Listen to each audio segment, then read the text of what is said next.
Hola, muy buenas noches, bienvenidos a una emisión más de A Fondo, espacio de análisis periodístico donde abordamos temas que consideramos son de su interés y que tienen repercusiones importantes para nuestra vida comunitaria, para nuestra sociedad, para nuestro estado, nuestro país. En esta ocasión vamos a hablar de un tema que frecuentemente no tratamos cuando está relacionado a hechos delictivos, pero que han estado en el foco de la atención pública, uno en el país y otro en el estado. Me refiero concretamente al abatimiento, ese es el lenguaje con que se usa en la jerga del gobierno federal, de uno de los capos más buscados del narcotráfico. Me refiero a Humberto Lascano, alias el Lasca, jefe y fundador del grupo criminal Los Zetas, que hace unos días pues, fue abatido, al parecer en un enfrentamiento circunstancial en Progreso, Coahuila, territorio donde se movía. Y el otro es el caso de la detención del presunto autor material del homicidio de Maricela Escobedo, que como ustedes saben pues se convirtió en un símbolo de la lucha contra la impunidad a raíz del asesinato justamente de su hija Rubí, que también fue motivo de escándalo nacional. Nosotros no somos desde luego especialistas en la materia, pero sí periodistas, y como periodistas estamos acostumbrados a contrastar las informaciones que se nos vierten para encontrar, si no la verdad absoluta, porque esta es muy difícil, que esta solo se revela según la Biblia, lo más cercano a la realidad. Y para eso hemos invitado a un periodista que es acucioso en el análisis, precisamente, que tiene esa capacidad de escudriñar los hechos para encontrar si estos se corresponden con la realidad y con la lógica. Me refiero a Alejandro Salmón. Bienvenido, Alejandro Salmón. Muchísimas gracias por esta oportunidad. Pues Alejandro, yo quiero empezar con el caso de Humberto Lascano, porque llevamos un sexenio inmersos en esta famosa guerra contra el narcotráfico, que se convirtió prácticamente en el eje fundamental de la administración saliente de Felipe Calderón, Sí. Con altísimos costos humanos, sociales, económicos, y con amplias repercusiones en la vida cotidiana de los mexicanos. Y de repente pues se anuncia, pues si mal no recuerdo fue el domingo pasado. El domingo. Domingo, ¿verdad? Sí. Yo estaba ahí escuchando la televisión, empiezan a mandar flash de que todo indicaba que se había abatido, ¿sí? Que había muerto en un enfrentamiento con la Marina en un pequeño poblado de Coahuila, Progreso, uno de los más sanguinarios, crueles y peligrosos criminales, Humberto Lascano. De repente, pues lo que podría ser una gran noticia en términos de la lógica esta de la guerra contra el narcotráfico, se convierte en una situación de mucha confusión de dudas, empezando porque se roban el cadáver. ¿Qué te pasa a ti como periodista por la mente siguiendo esta secuencia del manejo que se hace de esta información? Bueno, desde el punto de vista de Estado es un desastre. O sea, si no hubiera tanto dolor en torno a esta figura, en torno a la dichosa guerra contra el narco, pudiera ser hasta de risa. Parecería una película de Juan Orol, donde el tipo más buscado se te escapa hasta después de muerto, ¿no? Incluso después de muerto se te escapa. Estaba leyendo que iban 3 veces que mataban a Lascano. Ah, ok. Y en diferentes momentos. Y en esta ocasión, cuando ya lo confirma el gobierno y va a presentar el cuerpo, desaparece, se lo roban. Y si recordamos, hacemos un repaso a la historia, un repaso muy somero a la historia de la humanidad, veremos que casi siempre el enemigo del Estado, cuando cae, pues se le exhibe. ¿Sí?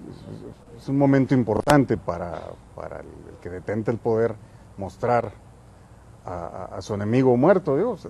Es el sentido de clavar la cabeza en las una estacas, pica, sí, en o, una pica. o lo que vimos con Emiliano Zapata, que anduvieron exhibiendo el cuerpo de Felipe el Hermoso, cuando Fernando el Católico lo paseó por toda España. Y aquí este hombre que era tan buscado, tan peligroso para la estabilidad del Estado mexicano, se lo dejan encargado unos empleos funerarios, ¿no?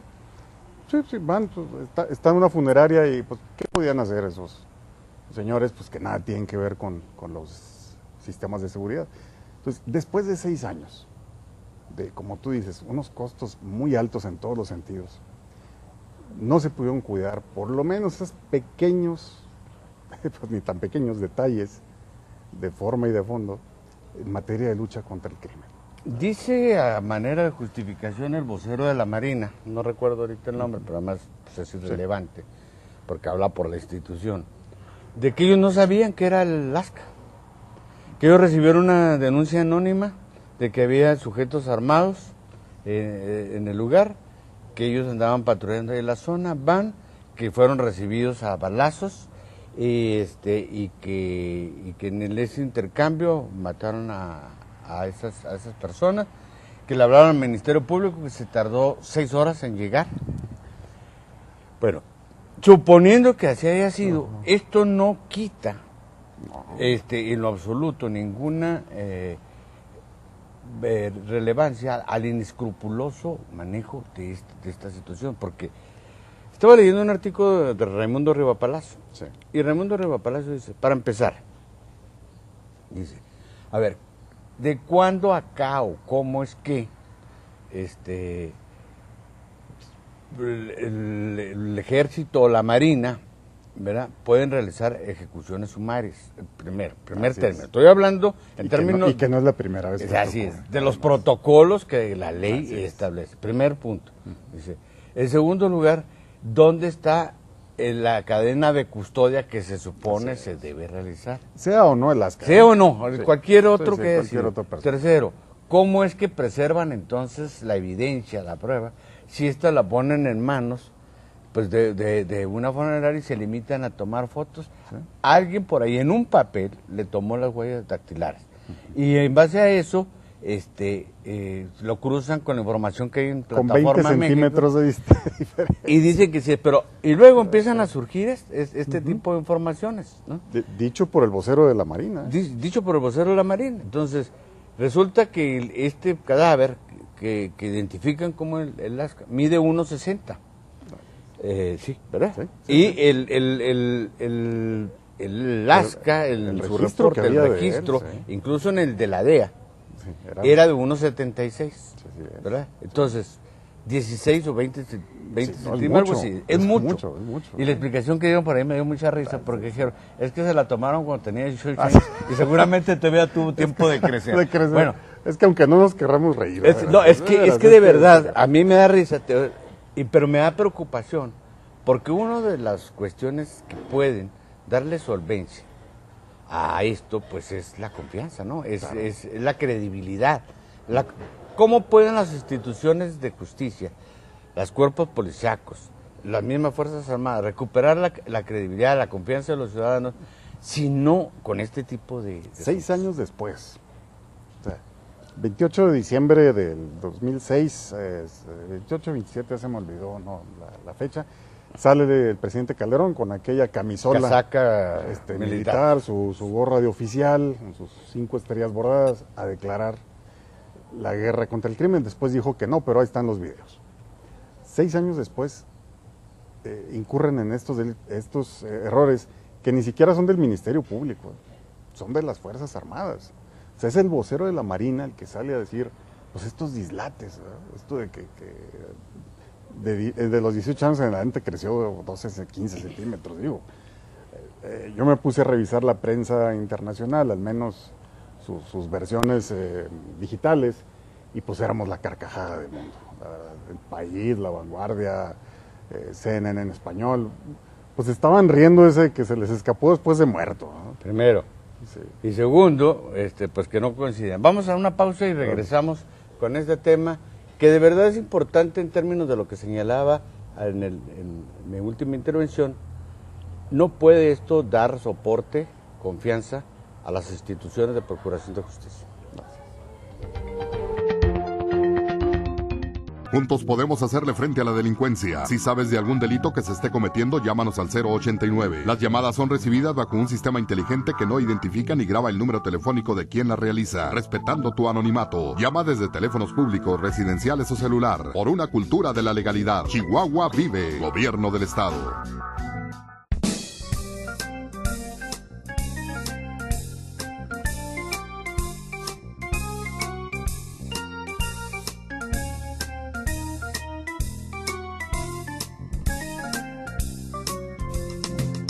London Café, un lugar para disfrutar.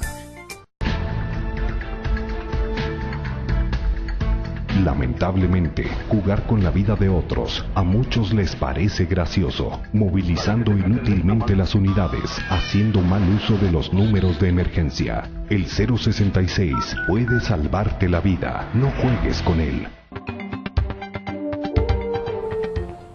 Estamos tratando un tema que en verdad es emblemático en cuanto al incorrecto manejo, la indebida política de comunicación social que se sigue, porque miren, yo creo que la acumulación de muertos de eventos de esta naturaleza llevó a algunos a pensar que el solo hecho de la declaración oficial de que murió en estas circunstancias y es fulano de tal, pues debería convertirse en un artículo de fe, y los ciudadanos, todos los mexicanos, deberíamos de creerlo a pie juntillas, sin poner en duda en ninguna circunstancia, partiendo del supuesto pues de que lo dice la autoridad, y así debe ser, y además, y si no es así, bueno, pues no importa mucho, porque se trata de malandros, se trata de delincuentes, se trata de narcotraficantes.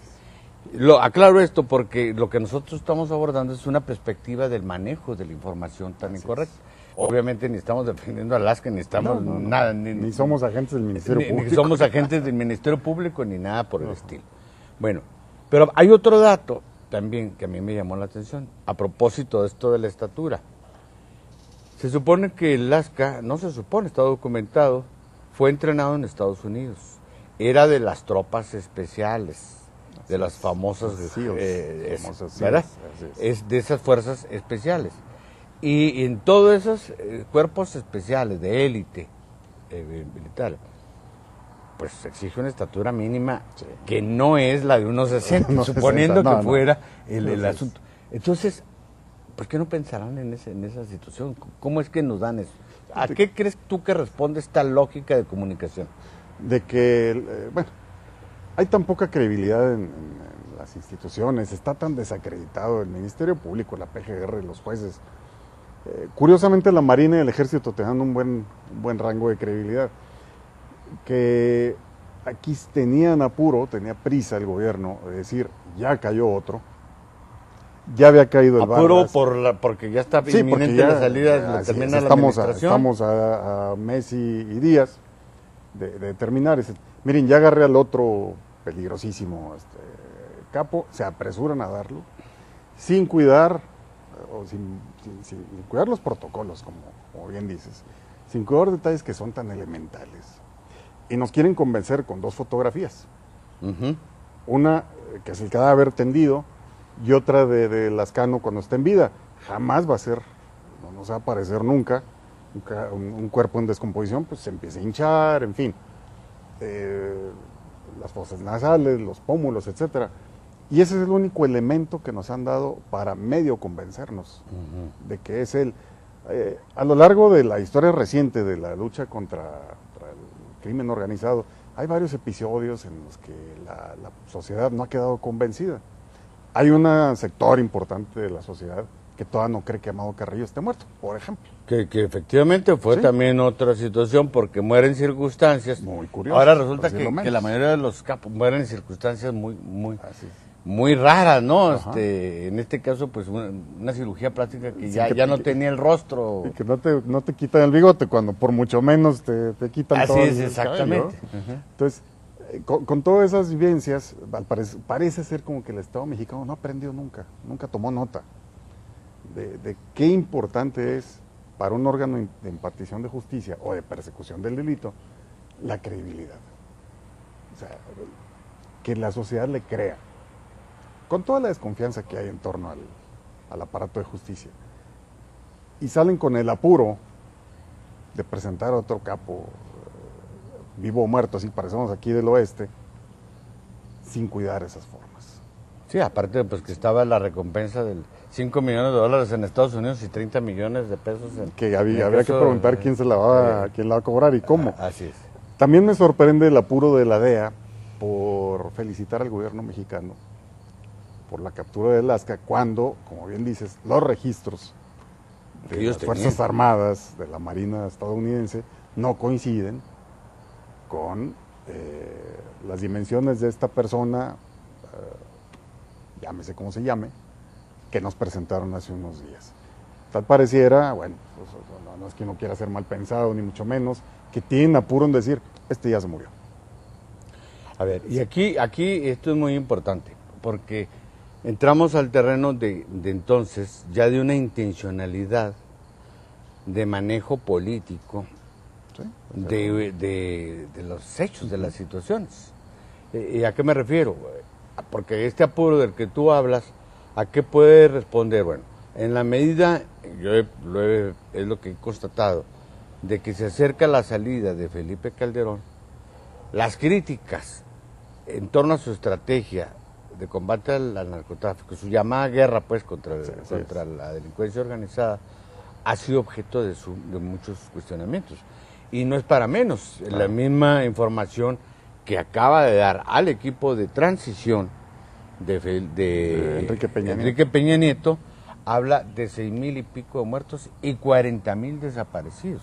O sea, ya oficialmente se está reconociendo una cifra de 100,000, porque bueno, 40,000 desaparecidos quiere decir los que no han identificado, para decirlo en pocas palabras. Seguramente están sin vida. Están sin vida. No es posible que tener en dónde a 40,000 gentes, ¿verdad? Seguramente no hay dónde esconder. Fueron asesinados. Entonces, de justificar esta estrategia, porque esta estrategia finalmente, tú recordarás, se centró en esto y lo volvió a reiterar ahora que hizo la felicitación a la Marina desde Guanajuato, Guadalajara, no recuerdo dónde, Felipe Calderón, cuando dijo que estaban cumpliendo su palabra, que ellos habían enlistado, recordó, a 67 peligrosos delincuentes, narcotraficantes, capos, y que esos ya habían apresado o abatido a 25. Visto en esa perspectiva, que para mí es de un reduccionismo impresionante para una política de Estado en materia de seguridad, poner en la balanza 25 contra 100,000, 25 capos delincuentes apresados o abatidos, sí, contra 100,000 víctimas. Digo, no creo que sea para presumir mucho. ¿Tú cómo lo ves? No, o sea, nadie nunca se va a quitar, ni siquiera la cifra inicial que manejaron los medios, que eran 50,000. Eso no te lo puedes quitar, vaya, aun cuando fuéramos un país en guerra contra otro país, estaría costando muy caro. Pero los resultados, el precio que pagamos por esos 100,000 muertos y o desaparecidos, que a final de cuentas esto indica que son muertos, no solo son esos escasos 25 capos abatidos o capturados, es un aumento del consumo de las drogas, un aumento en las adicciones, lo dicen las encuestas que aplica el propio Estado. Hay más droga en los Estados Unidos. Si se trataba de abatir eso y de moderarles el mercado, pues no se logró. Entonces, aquel lema de para que la droga no llegue a tus hijos, pues no, tampoco eso se cumplió. Así es. Entonces, al final, el día que haga el corte de caja Felipe Calderón, el último de noviembre, caray, pues 25 detenidos. Contra todo lo demás, es deprimente. Es deprimente. Yo oí en alguna ocasión, creo que fue este mismo año, al presidente Calderón hablar de que quería ser recordado por esta lucha contra el crimen. Alguien salió a decirle, mire, mejor que lo recuerden por sus números macroeconómicos, creo que tiene más que presumir por ahí sus altas reservas, la inflación controlada, en fin. La inflación de Seguro Popular, Sí, algunas, que algunas capoteó ahí las crisis internacionales, capoteó una epidemia, en fin. Mejor vaya y presuma lo que hizo el señor Carstens, sus secretarios de Hacienda, en fin, que presumir esto, que es un desastre, por Dios. No hay manera de equilibrar esa desbalanza, pues, entre los resultados y la cantidad de personas muertas y de familias lastimadas, que esa es la otra. Vamos a una pausa y regresamos con estos temas porque de verdad son trascendentes y insistimos, desde la perspectiva del periodismo hay que escudriñar los hechos al máximo para poder ver qué tanto se acercan a la realidad, cómo se nos presenta.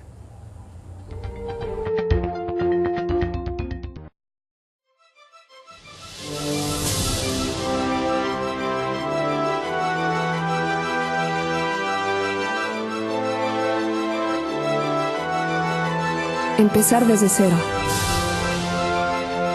Crear. Prepararme para poder dar lo mejor de mí en todo momento.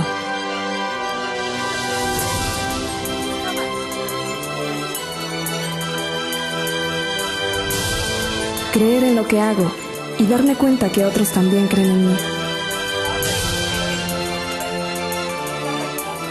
Hay cientos de cosas que me hacen sentir que voy bien, que puedo lograr más. Pero solo una me hace llenarme del orgullo de ser universitario. Orgullo de ser Watch.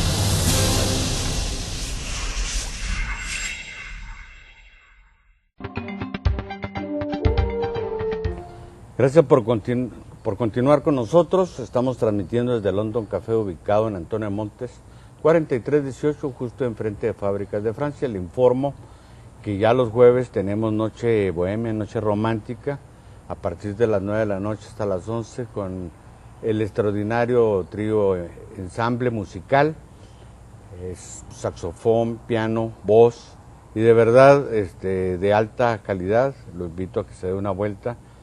Se la va a pasar relajado, escuchando buena música, bien interpretada. Y desde luego, pues como se sabe, todos los viernes es noche de salsa. Y de las martes a domingo tenemos desayunos de 8:30 a 12:30. Dese una vuelta, sé que le va a gustar. Alejandro, seguimos en este escudriñar de circunstancias, de hechos, de declaraciones, pues para ver cómo van unos con otros. A mí me llamó también la atención del artículo que te comentaba de Raimundo Rivapalacio, pues que sugiere la posibilidad de que esto haya sido algún acuerdo también triangulado de México y el mismo el propio Lasca para que pasara en calidad de testigo protegido, porque empezó a manejarse mucho también la hipótesis de que tenía una enfermedad terminal. Sí, que estaba terminal. Bueno, ¿quién dijo eso? O sea, ¿de dónde? Porque no nos han dicho. Apareció después de muerte esa versión. ¿De dónde salió esa versión? Así es. Y ahora resulta que el que valida la identidad de Lasca es otro de sus secuaces, que la ardilla que está involucrado en más de 300 y pico de crímenes. Bueno, ¿tú cómo visualizas eso? ¿Por qué eso de...? Bueno, no puede sonar raro a la luz de todas las experiencias que hemos vivido desde que sabemos que hay un combate y que hay organizaciones criminales, ¿no? Es Lascano, un hombre que pues, prácticamente no tiene nada que ganar. Si le ofrecen ese trato, pues, yo creo que cualquiera en su lugar lo tomaría. Y debe ser un hombre muy bien informado, porque conoce lo mismo las entrañas de las Fuerzas Armadas que las entrañas del crimen organizado. Por lo demás, quisiera recordar en esto de los SEALs, donde al parecer fue preparado. Ellos están preparados y sus operaciones son para eliminar al enemigo. Así lo hicieron con Bin Laden, así lo han hecho con otros. Y ha sido la tónica de algunas operaciones de la Marina contra algunos jefes del narcotráfico. Sí, Beltrán Leiva, que fueron a matarlo. Es el caso emblemático, ¿no? Y lo toman fotos tendido en el suelo, ensangrentado, en fin, con los billetes, que luego provocó las consecuencias que ya sabemos. Aquí, bueno, parece que se cumple todo el protocolo de la Armada Norteamericana, se presenta un cuerpo, está muerto, ¿sí? Pero caray, pues es que ese muerto no se parece, y pues eso nos invita a pensar que el verdadero Lasca está, sabe Dios dónde. Yo les decía hace rato, ese apuro de la DEA, por salir a felicitar al gobierno de México, cuando somos la carcajada del mundo, pues digo, no te invita más que a sospechar eso que estás diciendo, que hay un trato tripartito, y que probablemente, siempre vamos a decir así, este sujeto pues ya está ahí en manos de la DEA, proporcionando información que seguramente es valiosísima y que pocas personas lo pueden tener. Modo, no podemos dejar de considerar esa posibilidad, ¿no? Es que es real, y mira, es que estamos hablando de esto porque de lo que viene aquí, y estimado televidente, de verdad, yo no lo dudo, que la semana anterior a la entrega de poderes, salgan con que cayó abatido el Chapo en otro enfrentamiento. Porque estos señores tienen información muy importante, muy fina, de la corrupción que hizo posible, porque esto tenemos que decir, estos fenómenos que vivimos en este sexenio. Porque el Chapo, recuerden ustedes, estaba ya recluido en un penal de alta seguridad, y se salió como Pedro sale de su casa, con todas las facilidades del mundo, sin mayor problema. De Puerta Grande. De Puerta Grande, ¿verdad? Grande, sí. Entonces, a mí me llama mucho la atención de que en vez de ir en la intención de detenerlos, que sería lo lógico, para obtener información de cómo operan estas redes criminales, pues terminen siempre matándolos. Y en este caso, por ejemplo, no estamos hablando de que Lasca iba con un convoy de 300 vehículos. Se habla de seguridad. Sí, se habla de 3 personas. Qué curioso, me recuerda el caso de la detención de uno de los Arellano. Ahorita no recuerdo los nombres, quién fue el que cayó abatido, quién el que lo detuvieron. Sí. Había una diferencia de edades muy corta entre ellos, pero creo que es Benjamín el que lo detienen. Se hablaba de que Benjamín tenía un triple círculo de seguridad, y cuando lo detienen iba él solo. El joven hijo de... El presunto hijo de los Carrillo. De los Carrillo. Lo agarran en un parque. Sí, sí. Lo presentan incluso vestido de uniforme deportivo. Pues bueno, no puede. El señor que le apodaban el Diego, que también, bueno, si nos dicen que era un tipo que ordenó cientos homicidios, pues uno puede suponer que trae un grueso cinturón de seguridad. No, lo agarran en la calle también. Y así pudiéramos seguir, ¿no? No nos queda más que creer la Barbie, que hasta sale carcallándose ahí, que aquí hay tratos, aquí hay convenios no sabemos dónde están. Al menos, me acuerdo de un caso que lo vimos de cerca aquí, que es el de Crispín Borunda. ¿Ah, sí? Se supone que el señor se escapa de un hospital, y el reporte médico nos dice que tenía la vida prestada, ¿verdad? Tenía una serie de enfermedades a cual más de mortales. Taquicardias, diabetes, coronarias lastimadas, en fin. Y cuando lo agarran iba corriendo, o trató de escaparse corriendo. No sabemos dónde está. No nos han dicho en qué penal está recluido. Y podemos hacer las cuentas de todos los grandes capos que han detenido. ¿Dónde están? ¿Qué fue de su proceso judicial? Que ese es otro aspecto. Ese es otro, a ver, ese es otro asunto, porque yo creo que este tipo de asuntos, dado que afecta a la sociedad tiene derecho a saber qué pasó con estos casos. Porque hay muchas polémicas, hay muchas informaciones que se contradicen. Entonces, resulta de que yo recuerdo de un caso muy, muy particular, de un piloto que se desploma en el sureste, ahí por Cancún, con una avioneta o un avión cargado de drogas. Se presume, lo detienen, que con valor de quién sabe qué tantos millones de dólares, y luego, a los pocos meses después, vuelven a anunciar su detención, pero ahora en Colombia, como parte de es decir, lo soltaron. Claro. Entonces, esto es de dónde están, ¿verdad? Pues, y en qué nivel va su proceso, porque este es otro asunto gravísimo. Fíjate, el caso de Crispín, ¿que no había un proceso de extradición? Sí. ¿Qué no estaba promoviendo una serie de amparos y había ganado algunos? Bueno, ¿qué fue del proceso judicial? Debe de estar sujeto a proceso por fuga. No, pues es un delito. No sabemos nada, ni de él, ni de en qué va el proceso contra la Barbie, contra el Indio, contra toda esta gente que nos han exhibido como grandes jefes de la organización delictiva, como causantes de miles de muertes.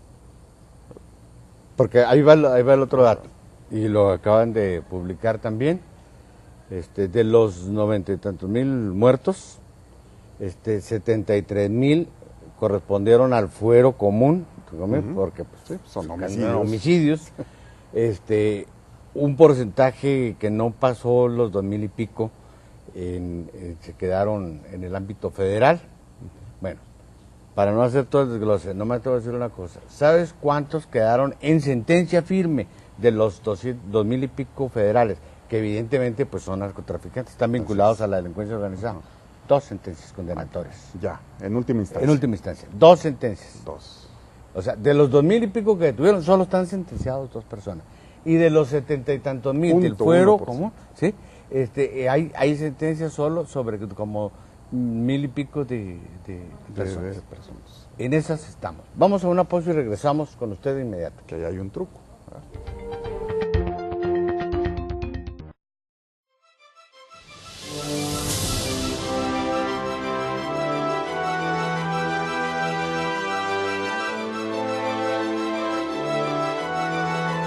Empezar desde cero. Crear. Prepararme para poder dar lo mejor de mí en todo momento.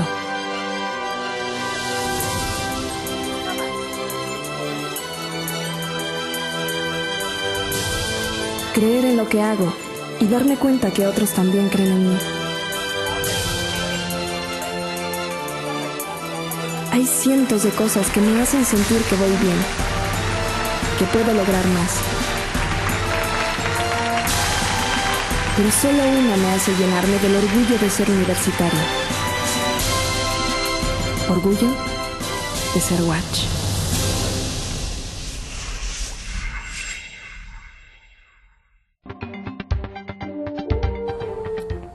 Estamos diciendo en el último segmento que el número de detenidos, el escándalo mediático, voy a decirlo así, el montaje mediático que se hace, cómo se presumen estas detenciones o estos abatimientos, no se corresponden con las cifras estadísticas documentadas de lo que debería ser, en consecuencia, seguirse. Es decir, si hay detenidos 80,000 personas, ¿verdad? Por esos 90,000 crímenes, pues uno esperaría cuando menos, si no todos son culpables, bueno, digamos el 50-60%. Con la mitad. Pero no. Estamos hablando de... Ni siquiera es el 1%. Ni siquiera el 1% de esto. Entonces, esto es lo que hace a la gente que descrea de la seriedad de que realmente esto se esté haciendo con esos fines. Y eso le pega a muchos factores, digamos, de Estado. La confianza del consumidor, por ejemplo, que es un elemento fundamental para la toma de decisiones en materia de inversión privada. ¿Cómo puedes tener confianza como consumidor? ¿Cómo puedes, digamos, si vives en Juárez, tener confianza en comprarte un auto nuevo o una casa, si sabes que no hay justicia, que te la van a hacer y nadie la va a pagar? Está incidiendo en muchos aspectos de la vida del país. Claro. O como si eres un inversionista de una corporación, tienes varias opciones, una de ellas es Juárez, o Nuevo Laredo, Tijuana. Caray, pues a la hora que revisen estas cifras, dices, oye, no, ni nos metemos ahí. Y ya que estás mencionando Juárez, quiero abordar otro tema porque Gracias. es otro ejemplo, me parece, de un inadecuado manejo de la información, del caso, que perjudica a las propias instituciones de seguridad. Me refiero a esta detención que se realizó se llama José Enrique Jiménez, sí, mira, olvidó el nombre. algo así, ¿verdad? Jiménez Zavala. Jiménez Zavala. Que él confiesa que él fue el autor material del homicidio de Marisela. Voy a hacer la narrativa muy breve. A los pocos días, la licenciada Lucha Castro emite un comunicado en nombre de la Centro de Derechos Humanos para la Mujer, en el cual dice que le parece raro, sospechoso, el lenguaje utilizado por... Nunca dijo que no era, dijo Nunca el dijo que lenguaje no era. Sí. utilizado por la persona, porque en su autoconfesión, porque además lo hizo ante los medios, usó palabras, no dijo la asesiné, la maté, sino la privé de la vida. Propias de propias la jerga policial. de otro nivel, ¿verdad? Bueno, sale ese comunicado.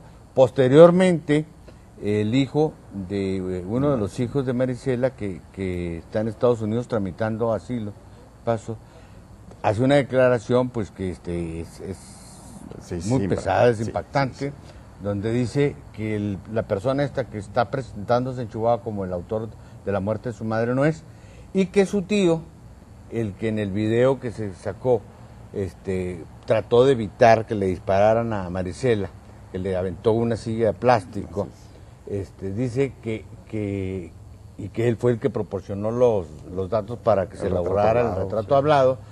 Dice que no es esa persona el asesino, que es un estadounidense, no revelaron el nombre, ¿verdad? Pero que está en Estados Unidos y que incluso él identificó con fotos que le mostraron el delegado de la PGR en El Paso, Carlos Peniche. Entonces, esto ha generado una polémica en torno al caso, que ha involucrado incluso al gobernador. Yo creo indebidamente el gobernador, no le veo yo sentido que él se involucre en un asunto que finalmente corresponde al Ministerio Público y al juez determinar. Pero ya esto se convirtió en un asunto. ¿Tú cómo ves este tema? Bueno, hablando en términos otra vez periodísticos, Lucha no hizo más que confrontar datos. Y ahí la han querido quemar en leña verde, cuando en realidad en el documento, yo lo releí unas 2 veces más, nunca dice que no es. Yo ella no dice, claro. No, ese tipo no es, no. Ella nomás dice, a ver, la jerga de este muchacho no corresponde con la de un delincuente, ¿no? Es una impresión personal de ella y que a muchos nos parece. Pero aparte dice, oigan, hace un año ese es el otro nos que me presentan faltó. a otro sujeto que se parece mucho al del retrato hablado, y en ese momento dicen que hay evidencias científicas para suponer que él fue el homicida y que pues bueno, ya está muerto para ese entonces, ya no hay manera de corroborar más datos, que pertenece a otra cédula criminal, un grupo aquel de secuestradores de una señora que la apodaban La Muñeca. Así es. Sí, todo esto fue versión oficial, dada a conocer en rueda de prensa, emitido con un boletín con el rótulo de la Fiscalía. Pues bueno, lo que está haciendo Lucha es decir, oigan, aquí hay 2 informaciones que no cuadran, y 2 imágenes de 2 sujetos que no se parecen nada el uno al otro. Aquel retrato hablado que nos presentaron un día después. De aquel personaje que decían el payaso, que tenía payaso, por el apodo el payaso, ¿verdad? Payaso. Y que además cuando presentan el arma y dicen que con esa se mató a Marisela y que la usó el payaso, que fue, el payaso ya había muerto 3 meses antes. Así es. ¿Sí? Sí. Así estamos. Y que esa arma sirvió para cometer otros muchos delitos. Es una 9 milímetros, si no mal recuerdo. Ese retrato hablado nos lo presentaron horas después del asesinato de Marisela. Y lo dio el hermano, que al final de cuentas es el único que lo ve de frente. Así es. Que lo ve de frente. Todo lo demás lo vimos desde arriba, en las cámaras, puede ser cualquier persona, lo que vimos en las cámaras.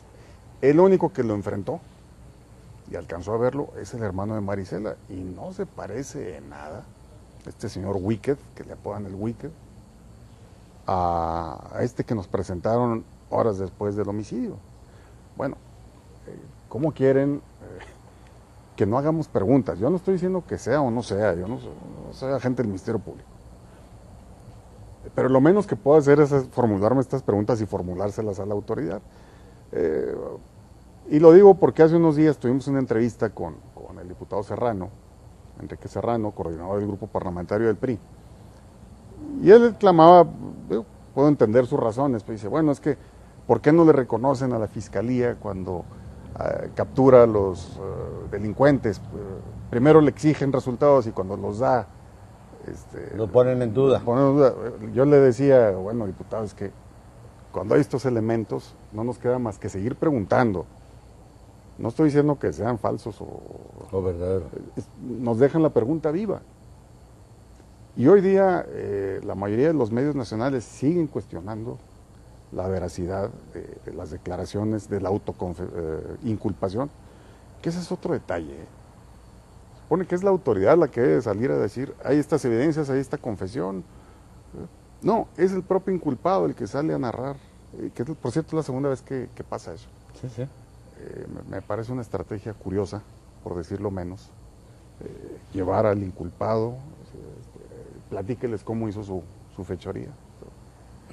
Y hay un reclamo que hace Lucha Castro, que pues, al parecer también ha causado escozor, es el hecho de que se hubiera sentado enseguida el presidente de la Comisión Estatal de Derechos Humanos. No sé si para validar los hechos, no sé si para dar fe de que no fue torturado. Cabe mencionar que el detenido no ha dicho hasta ahora que fue torturado, ni ha negado los hechos. Y de hecho ratificó en la audiencia, sí, donde se le vincula proceso, ratifica y hace unos días, el viernes, concede una entrevista al Heraldo de Chihuahua, donde narra así más o menos de manera pormenorizada en qué circunstancias se involucró con el grupo delictivo de los aztecas, la droga, y luego cómo, en qué circunstancias y quién le dio la orden de matar a Marisela. ¿Te parece que cerremos con ese tema? Exactamente. En el siguiente segmento. Juntos podemos hacerle frente a la delincuencia. Si sabes de algún delito que se esté cometiendo, llámanos al 089. Las llamadas son recibidas bajo un sistema inteligente que no identifica ni graba el número telefónico de quien la realiza, respetando tu anonimato. Llama desde teléfonos públicos, residenciales o celular. Por una cultura de la legalidad. Chihuahua vive. Gobierno del Estado.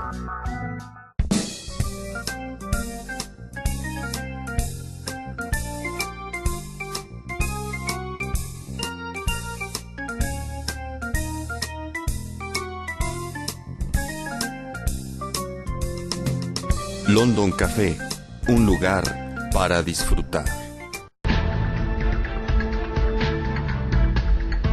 Lamentablemente, jugar con la vida de otros a muchos les parece gracioso, movilizando inútilmente las unidades, haciendo mal uso de los números de emergencia. El 066 puede salvarte la vida, no juegues con él. Vamos al segmento de conclusiones y yo quiero anticipar a ustedes una reflexión. Todo esto que hemos venido comentando, y insisto en esto y lo subrayo, no es para darle la verdad a un otro, porque finalmente nosotros no, bueno, al menos yo no tengo los elementos que son los que el juez va a valorar en su momento, ¿verdad? O el tribunal que juzgue si se corresponden o no, es decir, si tienen la evidencia, la contundencia suficiente como para acreditar la responsabilidad. El delito está documentado, eso no hay duda. Lo vimos, hasta está televisado, está grabado, o sea, está grabado casi, en una casi cámara. en tiempo real. En tiempo real, casi prácticamente. El problema es cómo de ahí se derivan una serie de informaciones que no se corresponden unas con otras, o al menos ofrecen dudas razonables desde el punto de vista de la lógica, ¿verdad? Bueno. Y esto que te decía de la última entrevista, está muy... si uno la lee con cuidado, ¿verdad? La información se circunscribe esto. ¿Por qué mataron a María? Porque debe haber un móvil. Bueno, porque estaba haciendo mucho ruido. Ya había ido en 2 ocasiones, se llevó Fuerza Pública a Zacatecas, donde vive o vivía o estaba en ese momento el asesino de su hija Rubí, este señor Rafael Barraza. Rafael Barraza, que presuntamente lo protegían los Zetas. Sí, que ya era miembro de esa organización criminal. Que eso es otro fenómeno raro, de cómo desde un problema de violencia intrafamiliar se llega a uno de delincuencia organizada, pero ese es otro tema. Ese es otro punto. El caso es de que, porque estaba vinculado, le dan la orden al grupo de criminal de la línea aquí, para que silencien y dejen de que deje de alborotar, Marisela, el tema. Bueno, en este proceso y en estas circunstancias, ¿tú cómo ves estas declaraciones de este muchacho, ¿Qué es lo que yo digo que hay un elemento muy sencillo de resolver esta controversia, ¿verdad? Que el hermano de Marisela, el tío de este muchacho, que está, salga a decir que ese no es. Que es o no es, ¿verdad? Pero que lo diga él. Que lo diga no él, lo sí. diga a través del sobrino. Del sobrino, que a mí me dice mi tío que no. Así, que él a ver, lo diga. a ver. Y es hora. Y es hora que entonces, si ya no pasó es, una semana. y si se dijo que era el otro, pues la sociedad tiene derecho a saber. Y también hay que exigirle al hijo de Marisela que diga, pues que... Porque si se va a poner en duda esta acción judicial, que hasta ahora, desde el punto de vista judicial, pues es impecable. Así es. El señor ya compareció ante juez de garantía, ya ratificó. Hay 3 sujetos detenidos con anterioridad que dicen, sí, él fue con nosotros a hacer este otro homicidio múltiple que fue el del Bar Colorado. Bueno, hasta ahora la diligencia judicial pues, no admite... hasta ahí va bien. Sí, va bien. Bueno, aquí el único que puede decir, ese no es el que lo vio. Así es. Y ya pasó una semana y hasta ahora no ha dicho esta boca es mía. Así es. También en beneficio de la autoridad de decir, bueno, hasta ahora lo que tenemos son estos elementos que hemos mencionado aquí, que nos invitan a dudar, pero el único que puede decir si eso no es, no ha dicho que no es. ¿Y eso está en México? ¿Está en Estados Unidos? No hemos vuelto a saber nada. Toda la familia de Marisela se fue de Juárez y se fue un día después del homicidio. Yo recuerdo que nos habían convocado a un homenaje público en la plaza, que finalmente no se realizó. Vinieron los hijos, estuvieron un momento en la plaza, hablaron con prensa y de ahí se fueron rápido a Juárez. Llegaron a Juárez, estuvieron unas horas y se cruzaron al Paso. La familia entera. Después pasaron un proceso pues, muy penoso, ¿no? Como le pasa a todos los que piden asilo, que te tienen detenido cual delincuente en lo que se resuelve tu situación.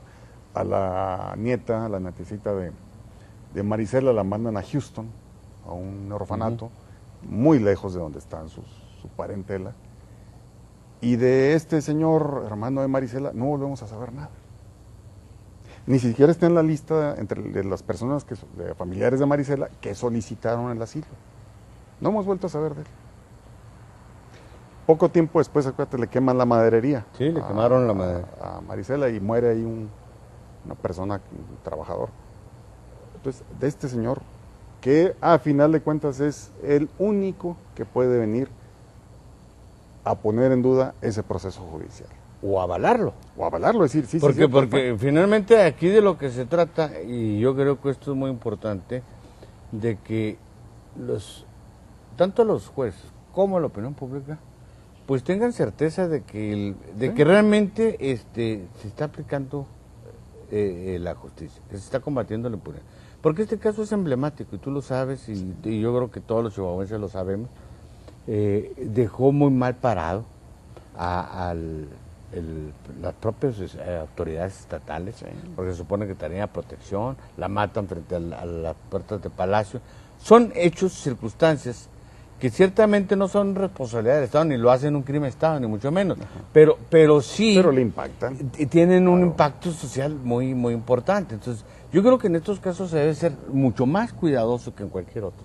Así es. Por la dimensión que tienen, por la reacción social que hubo. Por la reacción social que hubo. Hubo ahí parecía que era un asunto gobierno contra Lucha Castro, contra Alma Gómez. No, lo que pasó después es que señoras, porque la mayoría eran señoras, iban y ponían su veladora. Sí. Iban de manera espontánea. Yo le comentaba en algún momento, en ese entonces, a la entonces secretaria general de gobierno, Graciela Ortiz, y decía, es que salgan a ver las veladoras, son de gente católica, son velas de santos, ¿eh? Hay gente que va y compra la vela al santito y tal. O sea, no se ve que sea la misma tipo de veladora, que alguien las compró y las puso en fila, ¿no? Y había gente que venía y las volvía a encender, porque bueno, pues era normal que se apagaran con el aire, con la lluvia. Fue una reacción espontánea de una parte de la sociedad que realmente le pegó en la cara a una administración que acababa de agarrar las riendas. Claro. Y que ese asunto venía de tiempo atrás y que fue un asunto muy desaseado. Así es. Que, pues bueno, ya hay versiones diversas, ¿no? Que se involucró ahí una rivalidad personal entre la entonces procuradora y la juez, que al final de cuentas propicia la libertad de Sergio Barraza, Sergio Rafael Barraza. En fin, al final de cuentas la administración que encabeza César Duarte se encuentra con ese caso.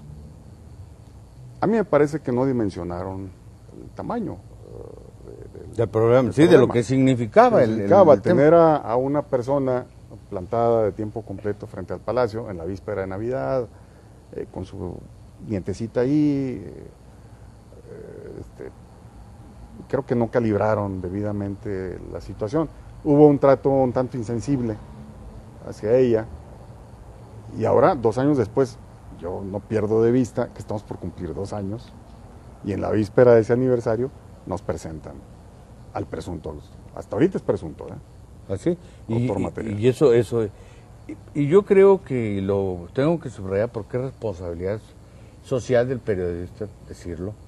Me parece un grave error que haya salido el presidente del Supremo Tribunal de Justicia a dar declaraciones para avalar lo dicho por la Fiscalía. No creo que sea el papel, no porque no sea cierto, y yo insisto en esto, sí. No es el papel del presidente del Supremo Tribunal de Justicia. Para empezar, no es el jefe de los jueces. No.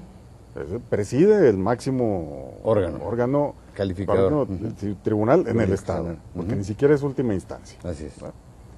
Él no es jefe de los jueces, y mucho menos lo es de los agentes del Ministerio Público. Supone que es una de las... Pues hay una independencia de poder. Pues, caray, digo, lo menos que hay.